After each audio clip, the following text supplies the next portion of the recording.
안녕하십니까. 박진영의 마키아벨리 시작하겠습니다. 오늘은 제가 빵빠레부터 올리고 시작하겠습니다. 빵빠라방. 드디어 노영희 변호사가 출연하셨습니다. 노영희 변호사님 안녕하세요. 안녕하세요. 네. 오늘 노영희 변호사님 모신 거는 네. 변호사로서 법률적인 이야기를 하려는 게 아니고 노영희 변호사님의 원래 전공 무슨 과 나오셨죠, 학부는? 저는 심리학과 학부뿐만 아니라 네. 석사, 박사 다 심리학으로 했죠.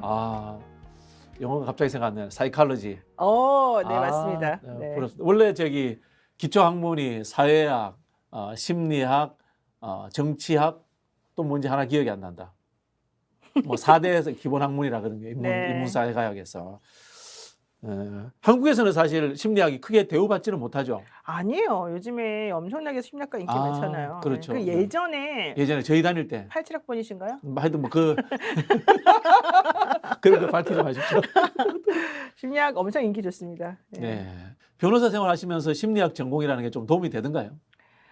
그렇게 따져본 적은 없는데 네. 현실적으로는 저는 아주 만족해요. 심리학이 원래 재미도 있고요. 네. 저는 원래 전공이 인지심리 전공이거든요. 네네. 그래서 이제 요즘은 기초심리라고도 하는데요. 그러니까 사람들이 정보 처리를 어떤 식으로 하는가, 네. 다른 사람들이 똑같은 텍스트나 이런 것들을 어떻게 프로세싱하는가, 뭐 이런 관련된 내용이잖아요. 네. 뭐 메모리도 기억하고 공부하고 뭐 하여튼 별별 걸 다 해요. 너무 좋아요. 정치학에서도 심리학을 조금 다루는데요.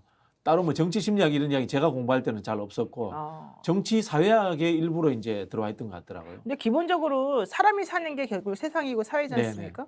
저는 사회라고 하는 건 기본적으로 사람이 무조건 중심이다. 네. 사람을 중심적으로 연구하는 학문은 심리학이다. 그리고 정치는 뭐 당연히 심리학이죠. 기본적인 거잖아요. 예, 그러니까 저는 정치와 심리는 뗄래야 뗄 수 없는 관계 같아요. 예. 정치학에서 심리의 출발이 저거예요. 인간에 대한 인식, 성선설, 성악설. 그거 너무 단순한 거 아닙니까? 성선설을 믿으세요 그러면 아니면 성악설을 믿으세요? 우리가 하는 이제 서구의 민주주의는 다 성악설에 근거한 거예요. 민주주의를 하는 이유가 한 사람에게 권력을 몰아주면은 그 사람의 선한 의지가 발현되는 것이 아니라 독점욕이라든가 권력욕이 발현되기 때문에 어떻게든지 간에 제도와 시스템을 통해서 그 권력과 힘을 나눠야 된다. 왜? 인간을 신뢰할 수 없기 때문에. 그건 하나의 관이죠. 그게 관이죠. 네. 뭐 기본적으로 입증이 됐다거나 검증이 됐다거나 그런 건 아니잖아요. 근데 그 기독교 사회라는 것이 성악설에 근거해 있지 않습니까? 네. 근데 우리가 하고 있는 이 민주주의라는 것이 결국은 그리스 로마에서 서양에서 만들어진 제도이기 때문에 그런 이 성악설에 기본적으로 깔고 있죠, 베이스를. 네. 오늘 제 이야기는 윤석열 대통령과 그 본부에 있는 분들에 대한 네. 심리적인 해석을 한번 해보려고 합니다. 알겠습니다. 첫 번째 질문은 이거 길게 이야기하셔도 됩니다. 최근 논쟁이 되고 있는 이상민 장관 해임 건의안 탄핵과 관련해 가지고 네. 자, 윤석열 대통령이 이상민 장관을 끝까지 보호하려고 하는 게 물론 정치적 이유도 있겠지만은 네. 이 개인의 캐릭터 상의 어떤 심리적 요인도 존재할 거 아닙니까? 그 부분에 대해서는 어떻게 분석할 수 있을까요?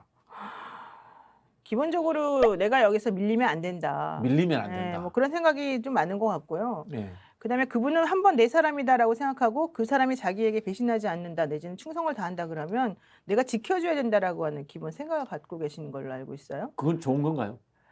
그게 뭐 개인적인 특성이기 때문에 그걸 좋다 나쁘다 하기는 곤란하지만 저는 대통령은 그래서만 안 된다고 보죠. 왜냐하면 본인이 대통령인데 실제 일하는 사람이 책임이 있는데도 불구하고 내가 얘를 예뻐하니까 얘는 무슨 짓을 해도 내가 지키겠다? 그게 대통령으로서 할 일은 아닌 거잖아요. 사적 의료와 공적 의료는 구분돼야 그럼요. 된다. 지금 현재 이상민 장관에 대해서 하는 대통령의 태도는 저는 매우 잘못되었다라고 생각을 하는데 결과적으로 대통령은 그런 거 신경 안 쓰는 사람이기 때문에 제가 신경 안 쓰는 사람이다. 신경 안 쓰는 걸로 알고 있어요. 신경 안 쓰는 사람의 이 캐릭터 유형이 존재하는 거죠.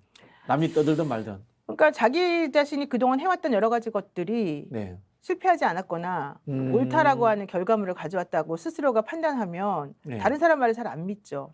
그 그러니까 자수성가형한 사람들의 뭐 특징 아닌가요? 그런 분들이 이제 힘든 세상을 자기 네. 나름대로의 기준을 가지고 어쨌든 밀고 나가서 성공했잖아요. 네. 그러면 본인이 생각하는 상황에서는 그렇게 하는 것이 옳다라는 느낌을 가질 수밖에 없잖아요. 그렇기 때문에 자기 확신적인 사고방식에 빠지게 되고 남이 뭐라고 하든 간에 그래도 결국은 내가 옳아. 내가 하는 것이 맞을 거야 라는 생각을 가지게 되는 것 같아요. 그래서 대통령 같은 경우 한번 생각해 보세요. 자신이 서울대 법대 들어갔어요. 네네. 집안도 뭐 아주 좋은 풍요롭고 집안에. 잘 지냈을 거예요. 근데 뭐 개인적인 사정은 내가 잘 모르겠지만. 그런데 사법시험을 구수했죠. 봤어요. 자, 1년, 2년, 3년, 4년까지는 뭐 떨어질 수 있는 거고 워낙 어려운 시험이니까 그럴 수 있다고 치지만 구수까지 했어요. 그건 네. 뭘까요? 그 사람에게 있어서. 뭐 집중도가 떨어진다. 하나의 오기일 수가 있는 거죠. 오기, 예, 오기 내지는 구수까지 집착일 했다. 수가 있는 거죠. 음. 그래서 결과적으로는 결과가 뭡니까? 실패했습니까? 성공했습니까? 성공했죠. 성공했죠. 완벽하게 성공했죠. 예. 구수를 했는데 성공했다. 그러면 네. 그분은 거기에서 어떤 교훈을 얻습니까?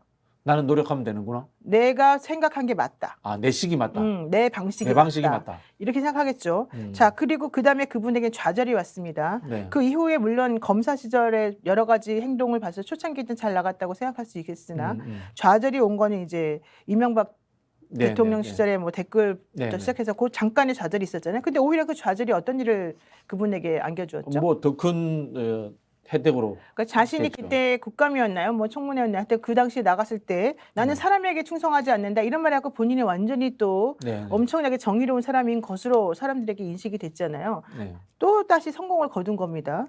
그리고 난 다음에 박영수 특검에 의해 가지고 이제 발탁이 돼서 특검보로서 활동을 네. 하게 됐어요. 그분이 그 특검에서 있는 수사관으로서. 그리고 난 다음에 엄청나게 또 국민들로부터 그 당시에 환호를 받았었죠. 그렇죠. 계속 성공인 거예요. 네. 다른 사람하고 타협하지 않고 내 방식대로 했더니 성공하더라는 그런 결과, 교훈 이걸 계속해서 얻어내게 되는 거잖아요. 그리고 난 다음에 대통령의 본인이 뭐 원했든 원하지 않든 간에 나는 조국을 쳤어. 네. 보세요. 자, 조국 전 장관을 치는 것에 대해서 여러 가지 말들이 많았겠지만 끝까지 계속 버티잖아요. 근데 결국 그 조국을 쳤다라고 하는 그것 때문에 오히려 본인 입장에서 봤을 때는 자신이 대통령 후보로도 나갈 수 있는 상황이 돼버린 거예요. 네. 완벽하게 성공한 거죠. 네. 거기다 이제 그 부인의 이 플러스 알파적인 그런 여러 가지 영향력이 있었겠죠. 그리고 난 다음에 결국 대통령이 성공했잖아요. 대통령이 네. 됐잖아요. 네. 지금까지 본인이 생각하고 본인이 계산하고 본인이 원하는 방식대로 해서 실패하거나 본인에게 문제가 생겼거나 한 적이 없다는 겁니다. 이렇게 되면 결과적으로 대통령이 자기 생각을 바꿀 필요가 전혀 없고 바꿀 이유도 없는 거죠. 아, 게다가 거기에는 뭐 예전부터 계속 얘기는 나왔습니다만 주변에 이제 본인이 그런 확신적인 생각을 가지고 있다 하더라도 예. 그런 생각이 맞다라고 하는 것을 지지해주고 확인시켜줄 끊임없는 주변에 누군가가 필요하거든요. 네. 그런 역할을 김건희 여사나 그 천공인지 뭐 그분이나 음. 아니면은 건진 법사님 뭐 하는 그런 분들이 주변에서 이렇게 방어막으로 보호막으로 지금 쳐주고 있어요. 게다가 대통령을 중심으로 해서 둘러싸여 있는 수많은 사람들 전부 다 대통령이 잘한다는 얘기만 하는 사람이잖아요. 네.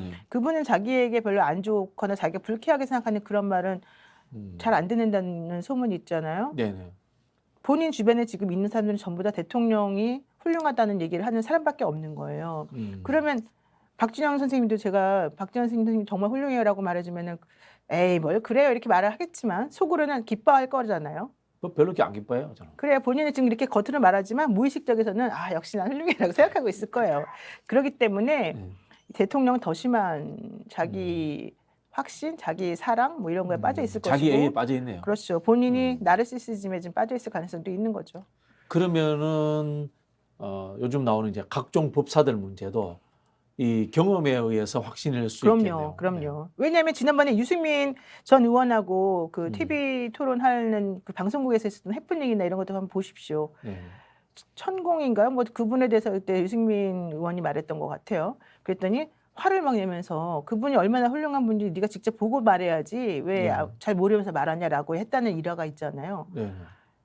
그런 식으로 공적인 자리에서 할 수 있는 거는 뭐겠습니까? 본인이 그만큼 믿고 있다는 거잖아요. 야, 그러면은 이 윤석열 대통령이 본인이 믿고 있는 것이 현실에서 경험적으로 한번 깨지면은 사람이 바뀔 수도 있겠네요. 한 번 깨져서 되겠습니까? 지금까지 60 넘게 사는 동안에 60이 거의 다 되셨죠? 넘은 건 아닌가? 네네네. 어쨌든 그렇게 사는 동안에 크고 작은 부침은 좀 있었겠지만 어쨌든 대체적으로는 다 성공하고 본인이 주장해왔던 바 내지는 본인이 생각했던 바를 그대로 밀고 나가서 성공했는데 예. 겨우 한두 번 실패했다고 그러겠어요? 그럴 때는 보통은 자기 자신의 내면에 있는 상황으로 귀인시키지 않고 그 실패는 나 때문이 아니다 혹은 내 생각 때문이다 이렇게 생각하지 않고 외부 요인으로 돌리는 거죠.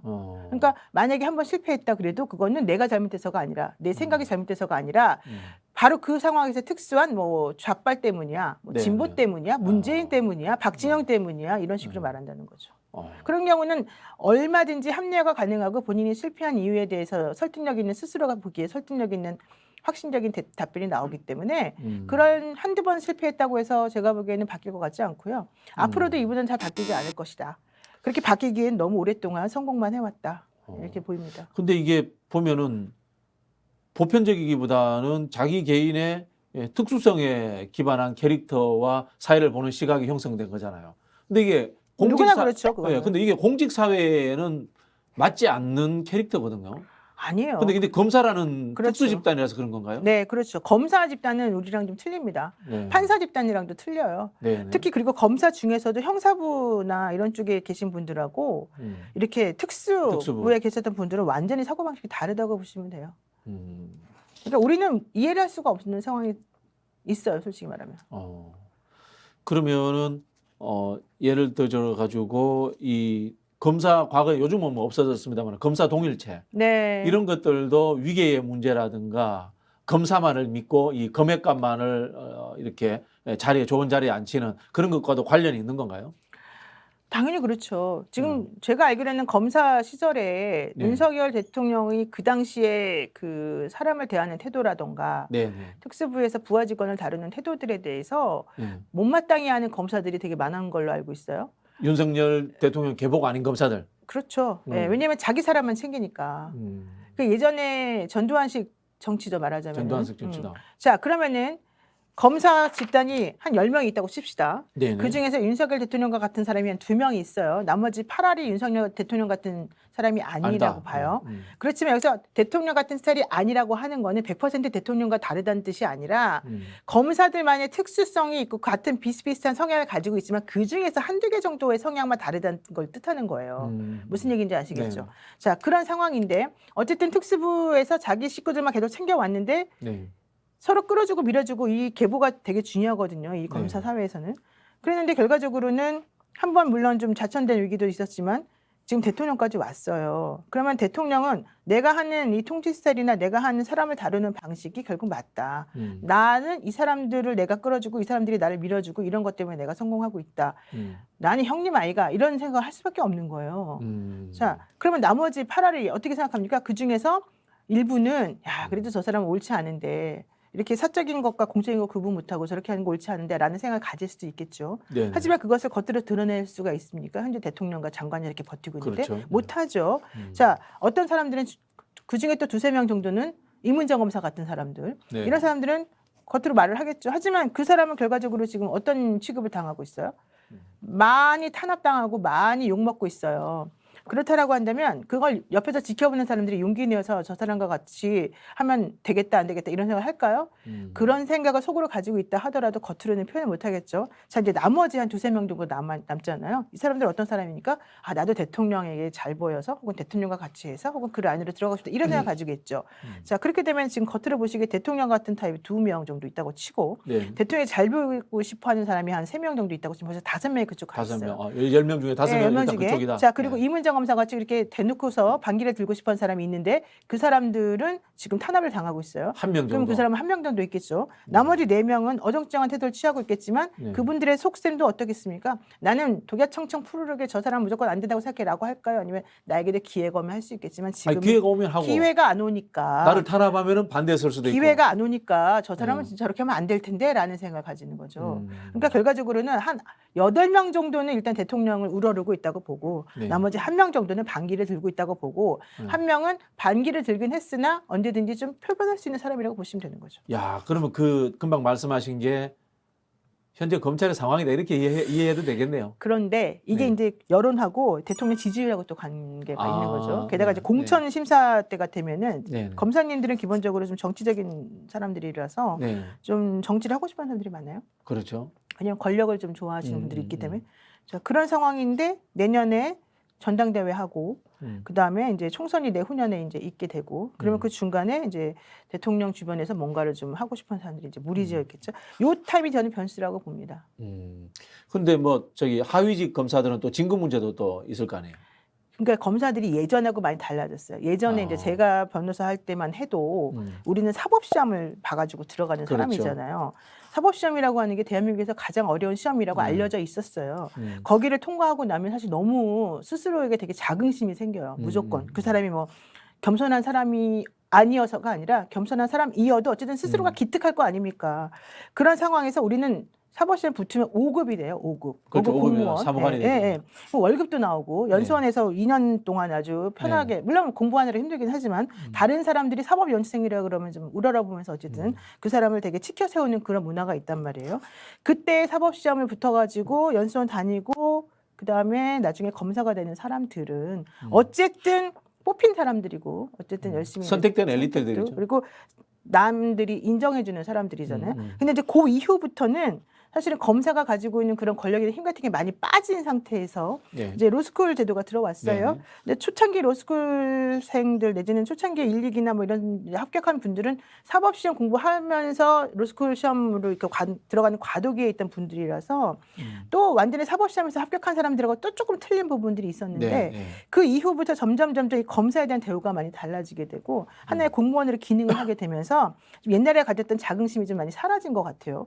자, 그렇게 한다면 그분들 입장에서는 이제는 이제 MZ 세대라고 하는 부분들도 있고 좀 내가 어차피 그 위까지 못 올라갈 것 같으면 나는 그냥 편하게 나간다. 살고 싶다 이런 것도 중간에 있고 변호사나 로펌으로 간다. 뭐. 그런 것도 있고 그래서 예전에 힘들어도 나는 내가 가진 권리가 이렇고 내가 이런 사람이니까 하겠다라고 하는 그런 생각은 완전히 달라져요. 그래서 지금은 제가 알기로는 층이 많이 나뉘어져 있고요. 40대 이상하고 그다음에 그 밑에하고가 좀 성향이 많이 다른 걸로 제가 알고 있어요. 그러면은 역으로 최근에 이제 젊은 분들은 과거에 뭐 저는 잘 모르니까 제가 오해하고 표현할 수도 있습니다. 과거에 검사들이 가졌던 엘리트의식과 더불어서 엘리트의식에 기반한 그들 나름대로의 정의감 이런 게 부족할 수도 있겠네요. 요즘 검사들은. 그거는 모르겠지만 정의감이라고 하는 걸 어떻게 표현하냐에 따라 다르겠죠. 예, 근데 나름대로 되게 열심히 하는 사람들도 있는데 요즘에 우리들이 하는 우스갯소리가 있어요. 수사 지휘권도 일단 경찰한테 다 줬고 그다음에 계속 여기저기서 검사에 대해서 나쁜 소리가 들려오고 그다음에 나는 6시 이후에까지 내가 일을 해가지고 술 먹고 뭐 그런 것도 하기 싫고 그런 것도 싫을 뿐더러 6시 이후에서 내가 열심히 사건 파가지고 내가 한다고 해서 나에게 무슨 이득이 돌아오겠냐. 나는 집에 가서 차라리 웰빙하고 편히 쉬고 이게 더 낫지. 내가 이렇게 고생해서 공부해가지고 여기 검사까지 됐는데 내가 밤 맨날 12시까지 일하고 그 다음날 6시 나오고 이런 생각을 내가 왜 해야 됐냐. 이제 이런 생각 가진 분들이 많이 있는 거예요. 그러니까 요즘에는 검사한테 사건이 들어가게 되면 옛날보다 처리 속도가 엄청나게 느려졌고 옛날에는 밤새워서 일하고 휴일에 나와서 일하던 분들도 요즘에는 6시 땡 치면 자기도 그냥 퇴근해버리는다는 얘기가 있어요. 그러니까 정의감이 뭔지는 모르겠으나 어쨌든 그런 것들 때문에 내 사적인 이익이나 내 웰빙 생활을 포기하고 싶지는 않다라고 하는 마음을 가진 사람들이 점점 늘어난다는 거죠. 그리고 솔직히 그렇게 해서 사건에서 자기가 정말 정의스럽게 훌륭하게 사건을 처리했다고 합시다. 그 사람에게 뭐가 주어질까요? 특별히 주어지는 게 없어요. 만족감? 그러니까 개인적으로 한두 건은 만족하겠지 정의의 사도로서. 그렇지만 그게 매번 그렇게 맨날 힘든 사건을 해결했다고 해서 그 사람에게 특별히 이익되는 게 없어요. 네, 알겠습니다. 검사 이야기를 저희가 좀 한참 해봤는데 지금 그럼 윤석열 대통령은 안 바뀌겠네요? 저는 안 바뀐다고 봐요. 바뀔 이유가 없고 바뀌면 오히려 자아가 무너지겠죠. 자아가 무너진다. 네, 왜냐하면 바뀐다는 거는 그동안 내가 생각하고 내가 행동해왔던 그 판단 기준이나 이런 것들이 잘못됐을 수 있다는 기반에서 먼저 시작하는 거잖아요. 근데 그런 걸 생각하는 순간 그 사람이 그동안 해왔던 모든 것들은 전부 다 와르르 무너지는 거거든요. 대통령 입장에서 그걸 왜 바꿔야 될까요? 그리고 바꿔야 될 필요성을 전혀 모르는 게 주변에 있는 모든 사람들이 전부 다 지금 대통령에 대해 아첨하는 사람밖에 없는데 대통령이 그런 생각을 가질 수도 없어요. 대통령은 나에게 반대되고 나와 잘못된 다른 생각하는 사람들은 전부 다 불법을 저지르는 사람이라고 생각할 가능성이 더 높아요. 그러면 저희가 이제 과거 이 검사 동일제 시절에 형성된 것들이 거의 상명하복이잖아요. 상명하복인데 지금 윤석열 대통령 밑에 이제 줄 서 있는 이 검사 출신들 이런 분들은 윤석열 대통령 좀 솔직히 좀 예의 없잖아요. 반말도 하고. 근데 그거는 일종의 문화라고 생각해요. 그쪽 대통령 문화다. 그런 것들에 대해서 지금 청와대 뭐 비서관 가 있고 뭐 공정거래위원회 한 자리 가 있고 이런 검사 출신들은 전부 다 윤석열 대통령의 그런 약간은 좀 예의 없는 스타일들이라든가 매너 없는 스타일에 다 적응된 사람들이겠네요. 그러기도 하고 본인들이 그런 걸 또 남자답다고 생각하기도 하고 화통하다고 생각할 수도 있는 거죠. 그걸 그럼 자기 후배들한테 또 되물림할 수도 있겠네요. 근데 요즘은 문화가 많이 바뀌어가지고 그러면 밑에 음. 사람들이 막 욕하고 그러죠. 솔직히 음. 말해가지고. 근데 그러니까 이런 거예요. 예를 들면 처음에 뭐 바이든 날리면 이 상황이 막 터졌을 때 네네. 대통령이 그냥 아주 자연스럽게 이 XX 뭐 어쩌고 막 그러면서 이제 약간 그런 상스러운 말을 했잖아요. 네. 처음에 그 말을 듣고 네. 에이 뭐 그럴 수 있지라고 생각하는 사람들이 법조계에서는 상당히 많았을 거예요. 어. 특히 검사들은 거의 한 90% 이상은 뭐 그럴 수 있지라고 생각했을 것 같아요. 어. 근데 그 이후에 이제 태도가 그래도 대통령이란 자리에 있으니까 그러면 안 된다라는 인식이 떠가지고 그러면 안 됩니다. 뭐 좀 예의 바르게 해야 됩니다라고 하겠지만 되게 그 검사들이나 되게 법조인들은 뭐 그 정도 가지고서 그래. 뭐 우리 그럴 수 있는 거지라는 생각을 더 많이 했을 가능성이 커요. 그게 이제 문재인 대통령하고 차이예요. 문재인 대통령은 검사도 안 해봤지만 어쨌든 원래 예의 바르신 분이잖아요. 네네. 그분은 기본적으로 사람들에게 점잖게 대하고 그런 상스러운 말을 안 하는 걸로 제가 알고 있는데 이명박 대통령도 뭐 욕한 적은 없습니다. 그러니까요. 박근혜 대통령도 근데 그렇고. 검사들이나 이런 사람들은 항상 누구를 상대합니까? 범죄자들을 범죄자를 상대하고 상대하고. 항상 나 말고 다른 사람은 악이에요, 악. 네. 그러면 그 사람들한테 내가 뭐 예의 바르게 할 필요가 뭐 있어요? 아니 근데 저기 뭐야 한동훈 법무장관도 그렇게 욕을 하진 않고. 한동훈 법무장관도 그 수사할 때 피의자 하는 거 모르시잖아요. 네. 엄청나요. 그리고 또 이제 이미지가 성격이 조금 다른 것 뿐이죠. 예전에 우리 이제 많은 검찰총장이 있었지 않습니까? 굉장히 좀 인텔리하고 누가요? 과거의 검찰총장들 좀 뭐 그런 느낌이 있었거든요. 그거는 말을 많이 안 하고 겉으로 드러나는 게 별로 이렇게 네. 바깥으로 나가질 않아서 그렇지. 기자들하고 검사들하고 같이 밥 먹고 회식하는 자리에 한번 가봐요. 달라요. 그러니까 잘 모르셔서 지금 그러시는 거예요. 그러니까 응. 그냥 뭐 그럼 예를 들자면은 윤석열 대통령의 이 뭐 종형 같은 느낌이 주는 박영수 특검 그분은 약간 좀 비슷할 것 같아요 느낌이. 박영수 특검도 사실은 욕 같은 거 많이 안 하는 사람이긴 하지만 네. 그렇다라고 해서 뭐 예를 들면 아이 이 새끼야 뭐 이런 거를 전혀 안 하지 않아요. 그러니까 무슨 얘기냐면은 그런 거 자체에 그렇게 신경을 쓰지 않아요 이 분들은. 근데 윤석열 대통령하고 사이가 뭐 지금은 썩 좀 아주 가까운 건 아니고 제가 알기로는 많이 멀어졌는데 어쨌든 대통령은 그 전에는 자기가 박영수 특검의 박영수 특검이 밑이었겠죠. 키워준 거죠 사실은. 그렇지만 이제는 그렇게 생각하지 않아요. 내가 잘해서 컸다고 생각하지. 박영수 특검이 키워줬다고 전혀 생각하지 않죠. 박영수 특검도 느낌은 약간 이 좀 뭐라고 합니까 형님 건달 이런 느낌이 나요 좀. 그러니까 조폭 수사 많이 하고 네. 이런 수사 많이 하신 분들이 특성이 좀 그렇죠. 이것도 왜 심리학에 뭐 스톡홀름 증후군이라. 스톡홀름 증후군은 피해자가 이 접촉면이 이 가해자하고 많이 넓어지고 접촉을 많이 하다 보니까 그 가해자를 이해하게 되고 가해자가 조금만 그렇죠, 잘해줘도 그런 건데. 제가 심리적으로 기대게 되는 그런 현상인 거잖아요. 근데 이거는 그거랑 무슨 이건 상관이에요? 뭐예요? 그럼 예를 들자면 이 사람들 다 서울대 나올 엘리트들이잖아요. 엘리트들이고 학교 다닐 때 공부만 하던 친구들이고 뭐 저기 저는 뭐 그런 사람은 아니었습니다만 뭐 껌 좀 씹고 침 좀 뱉던 이런 부류들하고 다른 사람들이잖아요. 엘리트 근데- 의식이 엄청난 거죠. 근데 왜 이렇게 변해가는 거죠? 근데 그렇게 해야 돼요. 엘리트들이 조폭적 엘리트 그런 느낌으로 변해간 거잖아요. 그게 사법 연수원 제가 예전에도 몇 번 말했는데요. 네. 연수원 수료하고 나면 사람들이 세 부류로 가잖아요. 네, 변호사로 가거나 판사로 가거나 검사로 가잖아요. 1년만 지나면은요. 검사로 가는 애들이 옛날에 아무리 얌전하고 아무리 점잖았던 사람이라도 완전히 달라져요. 껌 씹는 사람이 돼버려요. 기본적으로. 그러니까 그 문화라는 게 우리가 생각하는 거랑 틀려요. 그 검사는 저기 뭐야 체력 따는 시간 이런 것도 있는가요 혹시? 몰라요 저는. 그거 몰라요? 근데 그분들이 거칠어질 수밖에 없는 게 그분들이 항상 그 접하는 그 피의자들이 결과적으로는 거친 사람들이 되게 많잖아요. 그럼 그 사람을 제압해야 되잖아요. 네. 그러려면 내가 세게 나가거나 내가 그 사람보다 더 거칠게 나가야지 이게 좀 제압이 되거든요. 그런 것도 있죠. 근데 뭐 예를 들어서 수사를 하지 않고 기소만 한다면 그런 부분들은 좀 달라질 수 있잖아요. 달라지겠죠. 피의자랑 직접 상대를 잘 안 할 테니까. 그런데 그런 거는 힘이 없어 보이잖아요. 그냥 페이퍼 작업만 하는 거잖아요. 그러니까 싫어하죠. 결국 지휘권이든 뭐든 자기 힘을 쓸 수 있으려면 대상이 살아있는 생물이어야 되는 거잖아요.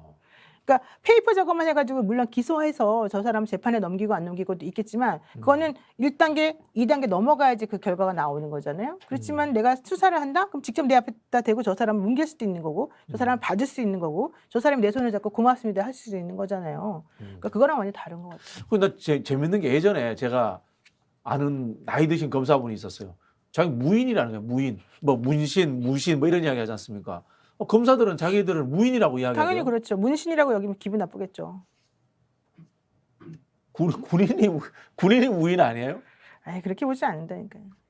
그러니까 피해자를 제압할 수 있는 사람, 그러니까 화이트 칼라 범죄를 수사하는 사람들하고 네. 조폭이나 뭐 이런 사람들 수사하는 사람이 다를 거라고 생각하겠지만 그렇지 않아요. 화이트 칼라 범죄자들도 다 마찬가지고요. 어쨌든 검사들은 이 피해자를 제압해야 되고 피해자를 심리적으로 눌러야 된다고, 혹은 자기 자신이 이 사람을 전부 다 이렇게 내 관할하에 두고 통치할 수 있는 사람이어야 된다고 생각하거든요. 도미넌트한 상황이 돼야 된다고 생각하거든요. 그 이제 검사로서 제압하려고 상대를 제압하려고 해야 된다. 피의자이기 때문에. 그러니까 자기가 완벽하게 이 사람을 이렇게 내가 아울릴 수 있어야 되는 거죠. 그 야당을 대하는 것도 사실 그런 똑같은 연장선상에서 존재하는 그러니까 거예요. 그때 홍준표 시장이 그 사람도 네. 검사 출신인데 뭐라고 네. 얘기했어요. 네. 검사들 정치하면 그 검사물을 빼는 게 먼저 오래 걸린다 이런 얘기 했잖아요. 그러니까 검사하고 정치는 원래 그렇게 썩 어울리지는 않아요. 정치인들을 전부 다 이제 잠재적 범죄자로. 왜냐하면 정치인은 그래도 좀 타협도 하고 상황 네. 따라도 물러나기도 하고 이렇게 하는 게 있는데, 검사들은 선하고 악을 일단 구분하고 나는 선이고 쟤는 무조건 다 악이다라고 생각하면서 상황에 대해서는 되게 엄격하게, 맨날 법치 얘기하는 게 다 그런 거예요. 그러니까 윤석열 대통령이 꼭 뭐 자기가 그걸 의식해서라기보다는 기본적으로 본인은 법치의 3표본이다. 법을 지키는 게 맞다고 생각하기 때문에 그런 얘기 계속 나오는 거거든요. 지금 사고방식이 완전히 고정적이죠. 야, 그렇구나. 또 이제 굵은 질문 하나 드리겠습니다. 네. 왜 그렇게 유식하지 않죠? 누가요? 제가 참 무식하다는 표현 쓰기 힘들어가지고 애들로서 참 유식하지 않죠? 이렇게 제가 표현을 썼는데, 공부 잘한 사람들이잖아요. 공부 잘한 사람인데 뭐 지적 수준이라든가 교양 수준이라든가 왜 저 모양이죠? 일단 유식한 검사도 많다. 이걸 말씀드리고 그렇습니까? 싶고요. 예, 두 번째로는 제가 항상 말씀드리지만 우리 대통령은 좀 게으르신 걸로 제가 알고 있어요. 예, 그래서 이렇게 새롭게 뭐 어떤 지식을 탐구하거나 뭐 이런 쪽보다는 어쨌든 윽박지르든 뭘 해가지고 결과물, 자백이라고 하는 걸 받아내면 되는 거거든요. 네. 그러니까 본인 입장에서는 특별하게 무슨 공부를 더 해야 되나요? 제가 아는 수많은 검사들 공부 많이 해요. 책도 그렇습니까? 많이 읽고. 그렇지만 원래 그럴 만한 시간 자체는 별로 없어요. 그러니까 기본적으로 공부를 하려면 어떻게 돼? 우리 연수원장 때가 제일 똑똑했다 이런 얘기 우리끼리 막 하거든요. 그거는 이제 판례도 공부해야 되고 뭐도 하고 뭐도 해야 되는데 그러려면 기본적으로 시간이 있어야 되잖아요. 네. 시간이 있다는 거는 내가 놀 시간을 뭐 좀 빼가지고 공부를 한다거나 아니면 아예 절대적으로 시간이 많다거나 둘 중에 하나여야 되는데 검사들은 기본적으로 절대적으로 시간이 없는 사람들이잖아요. 그러면 술 먹는 시간을 빼고서 사실은 공부를 해야 되잖아요. 그럼 우리 대통령님이 과연 술 먹는 시간을 빼고 공부를 하실까요? 근데 사법연수원, 물론 이제 기본 고시 공부를 하고, 사법연수원은 좀 이 로스쿨처럼 좀 광범위하게 공부를 할 거 아니에요. 실무 준비를 하나요? 사법연수원은 대부분이? 우리 다 공부하죠. 엄청나게 공부 많이 하죠. 연수원 다닐 때 우리 공부 진짜 미친 듯이 했어요. 그래갖고 공부하다 죽은 사람도 있어요, 연수생이. 아니, 저도 사실 한 20년 동안 공부를 안 했거든요. 안 했는데 그 석박사 과정 한 3, 4년 한 걸로 평생 우려먹고 살고 있거든요. 바로 그런 식인 거죠. 우리 연수원 다닐 때까지 열심히 공부하죠. 그러고 난 다음에 수료하고 난 다음에는 어떻게 됩니까? 이제 검사를 곧바로 투입이 되잖아요. 저분이 이제 구수했다고 치더라도 어쨌든 30대 뭐 중후반에 검사가 됐을 거 아닙니까? 지금 나이가 60이잖아요. 그러면 결과적으로 25년, 30년 정도는 계속 그냥 공부 안 하고 피해자만 상대하면서 이렇게 왔다는 거잖아요. 저는 안 무식한데, 근데? 우리 개인적으로 비교를 하고 싶은 거요?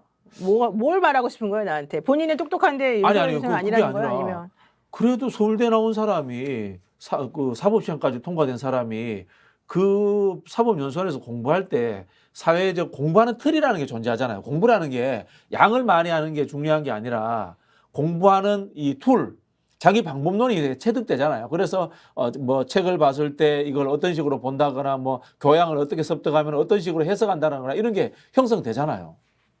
근데 왜 안 된 것처럼 보이냐 이거죠, 제 말. 게으르다 그랬잖아요.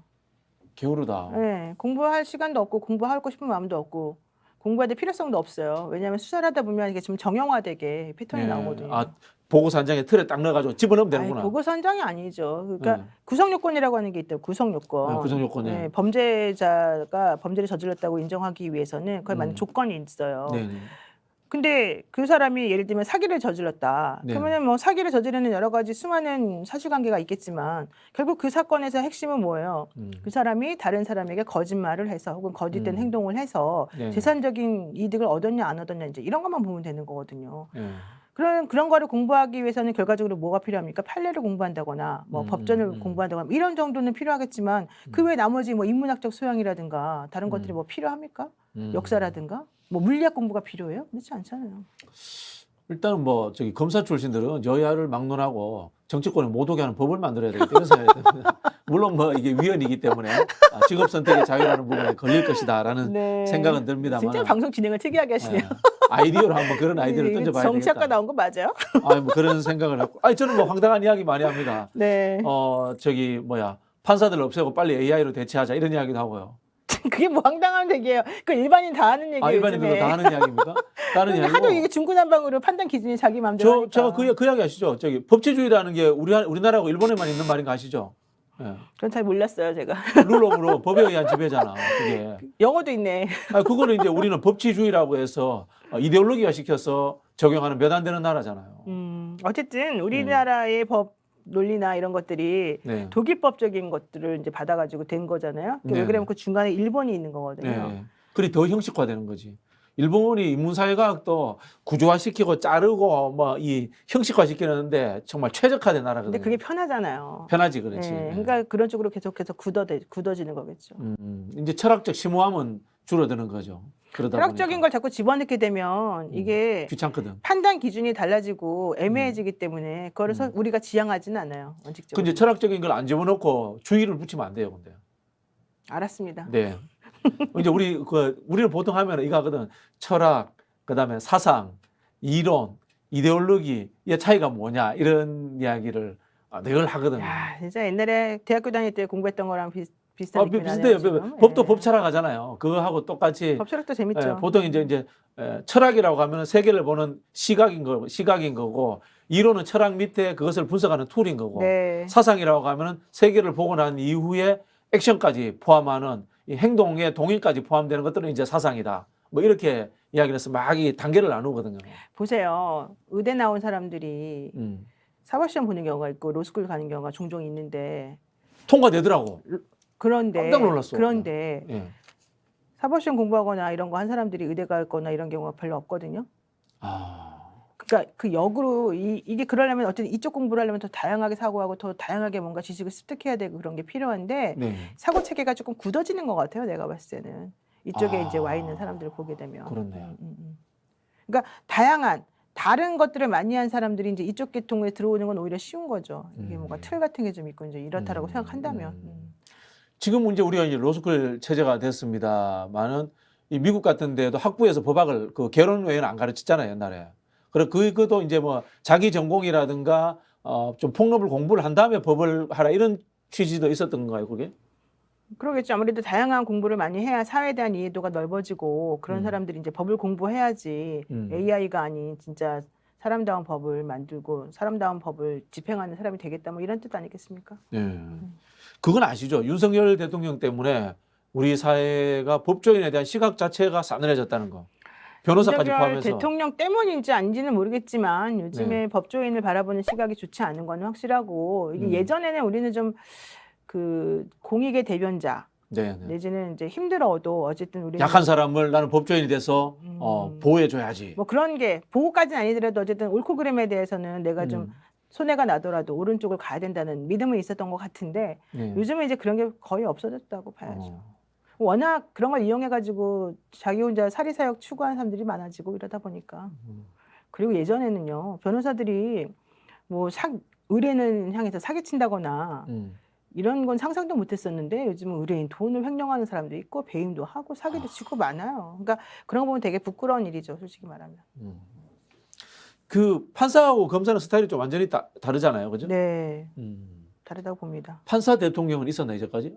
노무현 대통령이 판사 생활을 좀 하셨네요. 아주 뭐 그건 아주 정말 했다고 할 수는 없는 부분이고요. 네. 근데 저는 기본적으로는 법조인이 그러니까 특히 이제 판검사처럼 이렇게 어떤 틀에 갇혀가지고 뭔가 해본 분들은 저는 사실은 이런 정치는 좀 안 맞는다고 봐요. 왜냐면은 좀 사고가 좀 경직되는 경향이 좀 있는 것 같더라고요. 근데 판사님들은 그럼에도 불구하고 검사보다 훨씬 다양한 사건들을 많이 하기 때문에 그렇겠네. 예. 그래서 검사를 하시고 나온 분들이 변호사를 하게 되면은요 형사적인 것들에 대해서는 되게 전문적이고 잘하시겠지만 민사적인 거는 잘 못하시는 부분이 좀 있거든요. 근데 판사님들은 민사도 해보고 형사도 해보고 행정도 해보고 다 해보잖아요. 음. 그러니까 이 좀 경험하는 폭이 달라져요. 범위도 달라지고. 근데 판사들은 개별 기관이기 때문에 좀 조직적 사고라든가 이런 것들은 좀 부족하잖아요. 그렇죠. 근데 뭐 정치하는 사람이 꼭 조직적 사고를 해야 되는지 그건 좀 의문인데. 아니, 정당 정치는 조직적 사고를 좀 해야지. 그러니까 제가 그래서 판사든 검사든 그런 분들이 이렇게 음. 정치 세계로 곧바로 뛰어드는 거는 저는 바람직하지 않다고 본다고요. 미국 같은 경우에는 대다수 정치인들이 변호사들인데요. 그러니까 그 미국적 교육하고 지금 현재 정치하는 이 판검사 출신들하고가 좀 달라요. 우리는 현재 지금 정치하시는 예를 들면 대통령 같은 사람은 예전에 독일식 그 법치 이런 걸 그렇죠, 배웠다니까요. 그렇죠. 예, 예. 근데 지금 말씀하신 것도 이제 미국 얘기를 하시잖아요. 네, 네. 그런 영미법이라고 보통 부르는데 그런 분들이 경험했던 것하고 사고방식하고 좀 많이 다르잖아요. 우리 보통 이제 독일법이라고 하는 것은 결국은 비스마르크라든가 또 이제 바이마르 헌법 이런 것들에 대한 이야기들의 사고를 이야기하는 거죠, 그죠? 바이마르 헌법이 정확히 뭔데요? 바이마르 공화국 때 만들었던 이제 그러니까 헌법을 바이마르 이야기하는 공화국 거죠. 때 만들었던 헌법의 본질이 뭐냐고요? 뭐 흔히 하는 뭐 이 우리가 이제 대륙법이라는 게 이 경성화되어 있어 가지고 구조적으로 딱딱딱딱 나누고 체계화시키고 짜마 틀을 맞추고 하는 뭐 이런 것들을 이야기하는 걸로 알고 있고요. 좀 더 가면은 철학적인 해석들보다는 형사법적 해석을 좀 더 정확하게 하고자 하는 뭐 그런 접근. 뭐 저는 그 정도 수준을 이해하고 그렇다고 있어요. 한다면 네. 더더군다나 한쪽으로만 치우치고 경직돼 있고 딱 틀에만 박힌 사고방식을 하는 것이다라고 지금 들리잖아요. 네, 네, 네. 그건 정치하고 안 맞죠, 좀. 정치하고 안 맞다. 근데 미국은 또 변호사들이 정치하는데. 그러니까 미국하고 지금 말하는 바이마르 헌법 이거는 법의 독일 근원이 거잖아요. 다르니까. 예, 예. 자꾸 헷갈리시면 안 될 것 같아요. 네, 알겠습니다. 대충 이제 이 직업적인 이해도는 좀 맞아 떨어지네요. 김건희 여사에 대해서는 분석 안 할게요. 김건희 여사 부럽습니다, 저는. 뭐가 부럽습니까? 어떻게 이렇게 인생을 자기 원하는 대로 다 살고 편하게 행복하게 사시는지 너무 부럽죠, 뭐. 행복할까요? 행복하죠. 왜 안 행복해요? 당연히 행복하죠. 저는 뭐 제가 이제 뭐 윤석열 대통령 부부에 대해서 좀 뭐 대놓고 뭐 말씀하지 않습니까? 적대적이라고. 저분들은 언젠가는 학교 갈 거라고 봅니다. 정권이 바뀌고 나면 분명히 지금 현재 검찰이 그 대통령 부부나 대통령 가족들에게 적용하고 있는 그런 법의 기준이 완전히 달라질 거라고 저는 생각합니다. 네, 네. 아마 본인들도 저는 그런 생각할 수 있을 거라고 그렇기 봅니다. 때문에 이제 더더욱 본인들이 나중에 문제 안 생기도록 뭔가 조치를 취하고 싶고 그래서 네. 그걸 지금 현재 열심히 만들어 나가고 있는 게 아닌가. 문재인 대통령이 적폐청산을 했잖아요.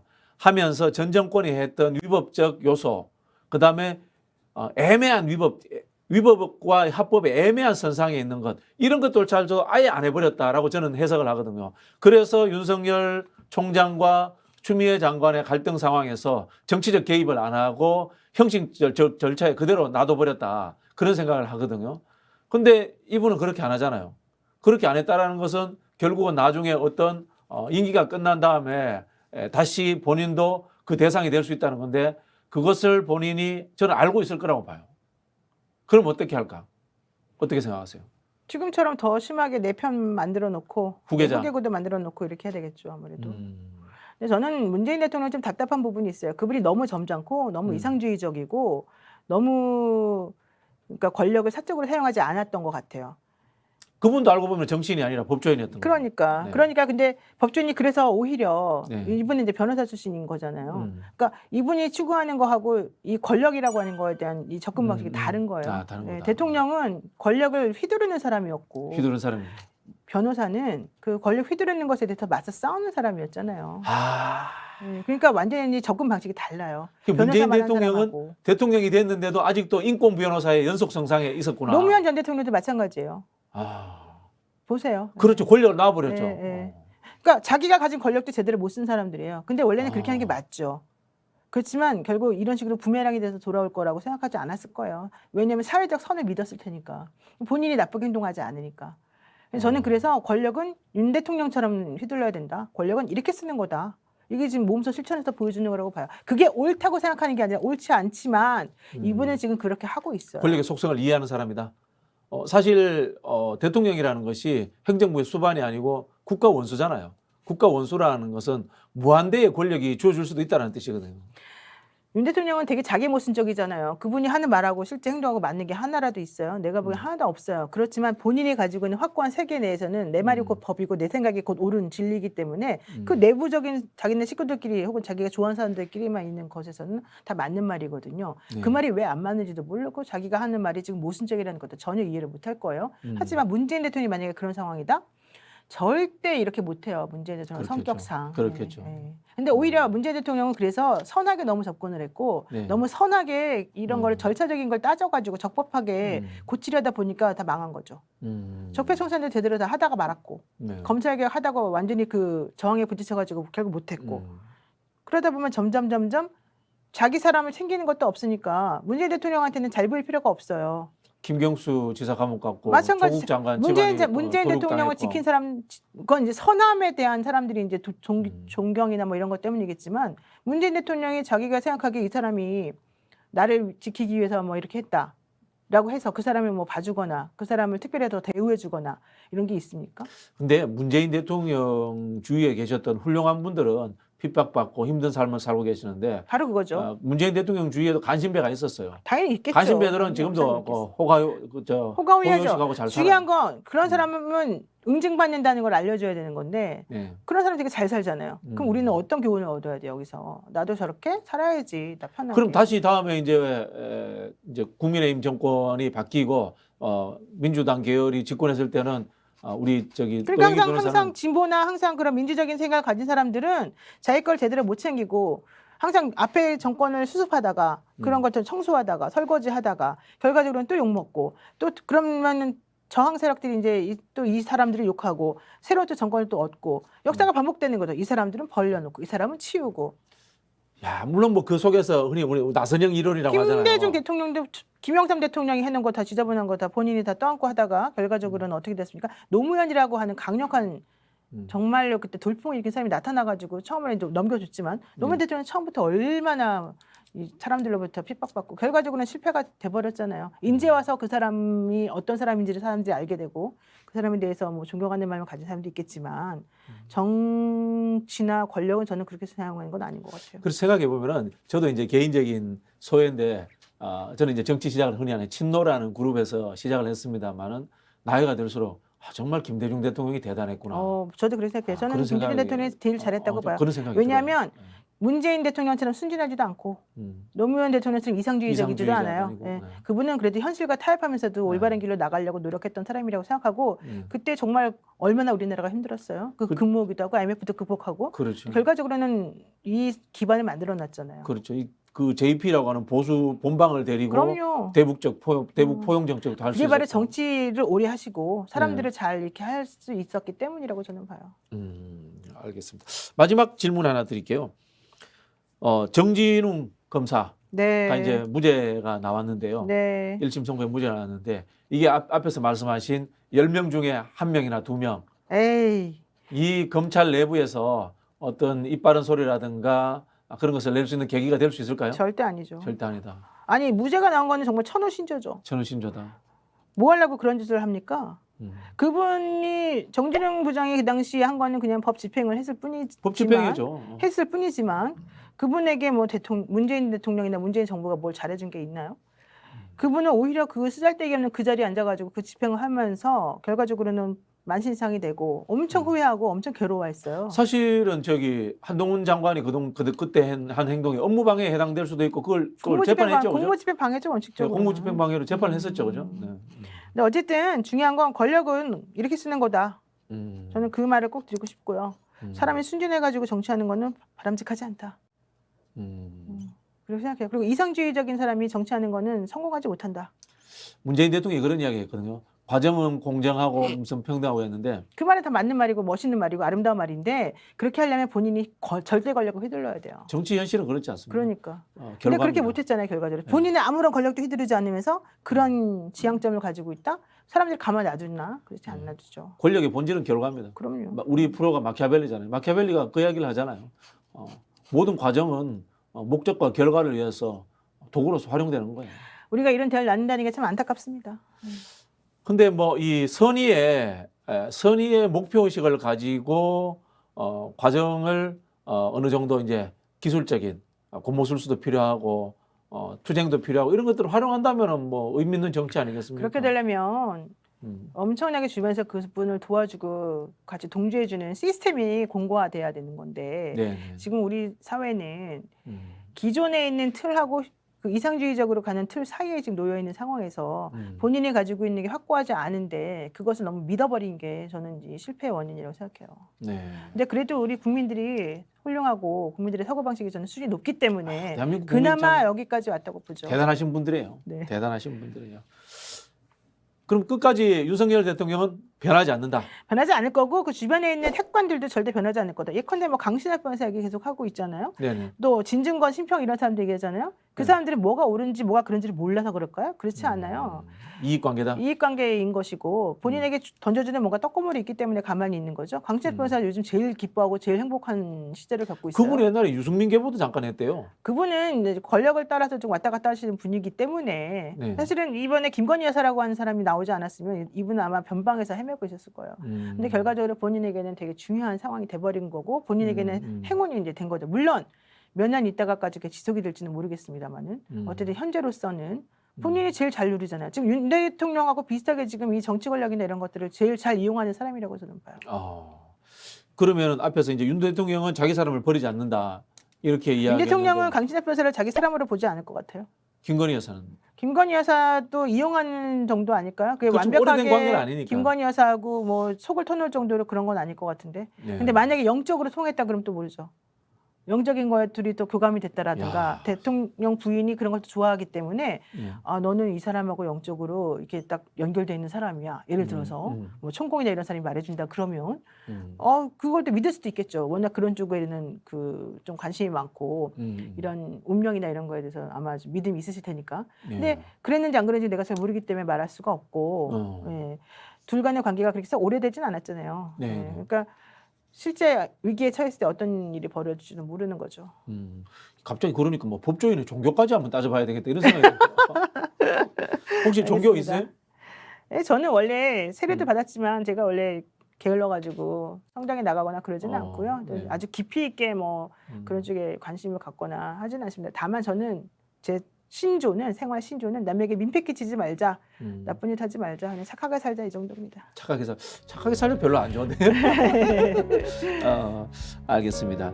결국은 윤석열 대통령은 완전히 폭망하지 않는 한은 바꾸지 않겠네요. 그죠? 네, 제가 보기엔 절대 바꿀 것 같지 않고 바꾸는 순간 그분은 오히려 힘들어질 것이다. 네, 알겠습니다. 네, 오늘 좋은 말씀 감사합니다. 너무 네, 재밌었습니다. 고맙습니다. 감사합니다.